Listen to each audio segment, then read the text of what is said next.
aujourd'hui, on va parler exclusivement des femmes et de l'énergie sexuelle des femmes, qui est quand même un sujet très, très important, car comme tu l'as dit, ça concerne absolument tout le monde. Je dirais que la plupart du temps, les gens qui viennent vers nous, ce qui les intéresse le plus, en tout cas ceux qui viennent vers moi, ce qui les intéresse le plus en général, parce que ça tient une énorme place dans notre vie, c'est l'alimentation.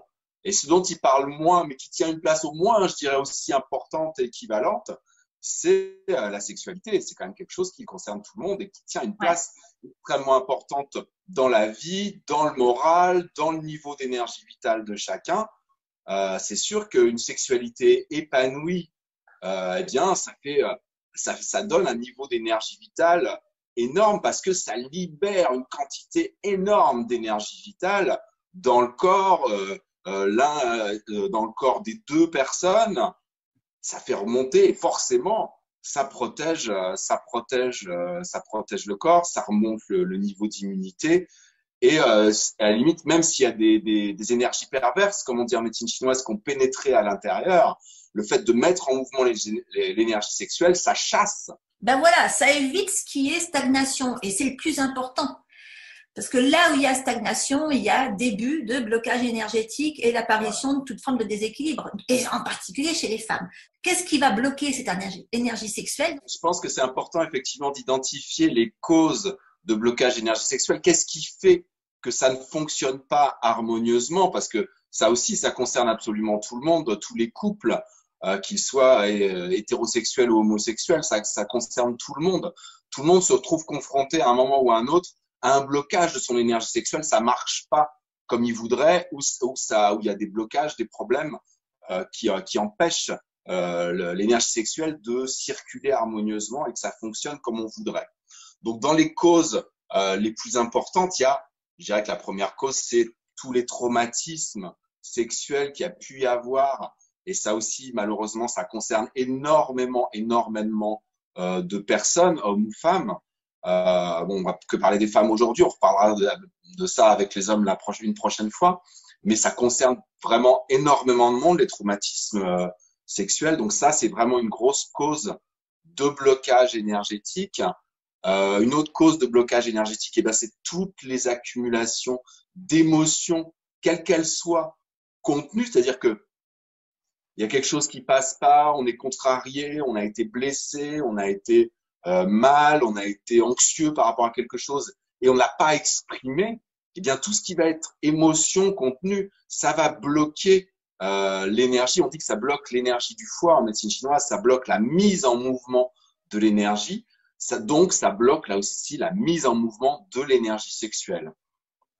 Et enfin, la troisième cause, je dirais, de véritable blocage d'énergie, c'est le stress. Le stress est une immense cause de blocage. Ça freine la mise en mouvement de l'énergie parce que ça crée une énorme tension, une énorme crispation à l'intérieur de l'organisme. Donc, pour utiliser son énergie sexuelle, pour faire l'amour, quand on est plein de stress, plein d'émotions, voire quand on a des traumatismes, eh bien, ça devient vraiment difficile. Une dernière cause, on parle que de blocage, une dernière cause, il y a aussi, il peut y avoir aussi la cause que on est épuisé, il y a une déficience d'énergie, et s'il n'y a pas assez d'énergie, même si on n'a pas de véritable blocage, eh ben, ça va être difficile de mettre en mouvement quelque chose où il y a presque rien derrière. Donc, effectivement, quand on est fatigué, quand on est épuisé, c'est difficile de mettre en mouvement correctement son énergie sexuelle et que ça ait vraiment un impact sur notre santé. Voilà, Ouais, je dirais qu'il y a alors, vraiment quatre causes importantes. moi, ce que je vois chez les femmes depuis plus de 15 ans, j'ai finalement, j'ai réussi, tu vois, à me dire, mais à chaque fois, il y a des trucs qui reviennent comme ça. Et moi, ce que j'ai vu le plus, c'est les blocages liés à la culture. Pourquoi Ah la oui, culture? Bah, judéo-chrétienté, c'est sale. C'est sale. Dans l'esprit des femmes, il y a énormément de blocages qui se font avec ouais, est-ce que c'est vraiment bien de faire ça et de faire ça comme ça? Et est-ce que alors, à côté de ça, il y a tout ce qui vient avec l'image de soi. Chez les femmes, t'imagines pas à quel point l'image qu'elles aussi, ont d'elles-mêmes aussi. interfère. Tu le sais, bon, tu le sais. Alors que pour un homme, à la limite, une femme va être toujours beaucoup plus belle que ce qu'elle perçoit. D'accord? La plupart du temps, un homme, il va être ému par une femme, alors que même, moi je sais que le mien, c'est un exemple idiot. Le mien, il trouve le moyen de me dire qu'est-ce que t'es belle à des moments où je me dis mais ça va plus, non? Qu'est-ce qui lui prend? Enfin bon, il me dit j'ai épousé la plus belle femme du monde, c'est très bien, c'est merveilleux. Mais je me dis des fois, il a fumé quelque chose. Non, dans la tête d'une femme, il y a toujours le non, mais c'est pas possible, je peux pas me montrer comme ça, quoi. Je peux pas. Comment il va avoir envie de moi, vu la gueule que j'ai, vu le poids que j'ai, vu la tête de mes cuisses, de mes fesses, tu vois, ce genre de truc. Bien Il y a sûr. l'image de soi. Il y a le trauma dans l'acte. Alors, c'est vrai qu'on a parlé, c'est le seul truc c'est marrant. Moi, j'ai beaucoup de femmes qui, euh, qui déjà avaient beaucoup de raisons d'être bloquées à ce niveau-là culturellement et qui du coup n'ont jamais vraiment profité de l'acte au sens positif, qui l'ont toujours plus ou moins subi et à force de le subir et de se sentir obligées de continuer à le subir à cause du sempiternel devoir conjugal, elles se sont fabriquées une forme de insensibilité complète à ce niveau-là et de soumission forcée qui fait que c'est traumatique localement. Ok. Et ce trauma local fait que de toute façon, elles se sont rendues complètement insensibles et que il n'y a plus rien qui passe, mais plus rien. Et que du coup, bon, bah, qu'est-ce que tu veux? Je veux dire, à moins de, à ce moment-là, tomber sur quelqu'un un jour qui va comprendre ce qui lui arrive, ou à moins qu'elle tombe sur des thérapeutes comme toi ou moi qui comprenons ce qui lui arrive et qu'on la dirige autrement, elle n'a aucune chance de s'en sortir. Et puis, il y a surtout chez les femmes cette sempiternelle peur de ne pas performer. Tu vois, il y a alors la peur de ne pas être assez belle pour, tu vois, Oui, oui. et en plus la peur de ne pas performer. La peur, c'est pour ça qu'il y en a tellement qui font semblant d'avoir un orgasme, ou il y en a tellement qui, tu vois, qui se conforment à une forme, oui, de jeu, je dirais. Puis surtout aujourd'hui, maintenant, je pense que c'est encore pire avec les jeunes. Je veux dire, je crois que toi, tu as une fille qui doit avoir à peu près le même âge que la mienne.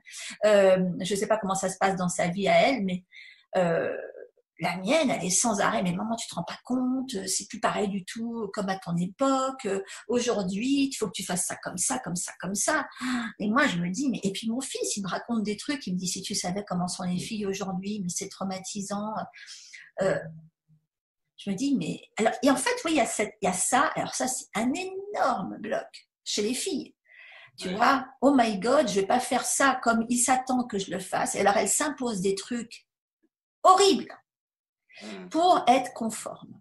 Okay. La conformité, c'est tout ce que tu dis, tout ce que tu dis tout à l'heure, depuis tout à l'heure, moi, ça rentre dans des traumatismes parce que ouais. la culture, quand ça oblige à ce point-là, quand ça rend les choses sales à ce point-là, c'est traumatisant. Quand on est obligé, quand on se sent obligé, c'est traumatisant. Une mauvaise image de soi, c'est traumatisant. Tout ça, moi, je trouve que ce sont des traumatismes de toute façon. Mais tu vois, c'est des traumatismes qui sont malheureusement extrêmement répandus, qui font partie du quotidien et de la vie de millions.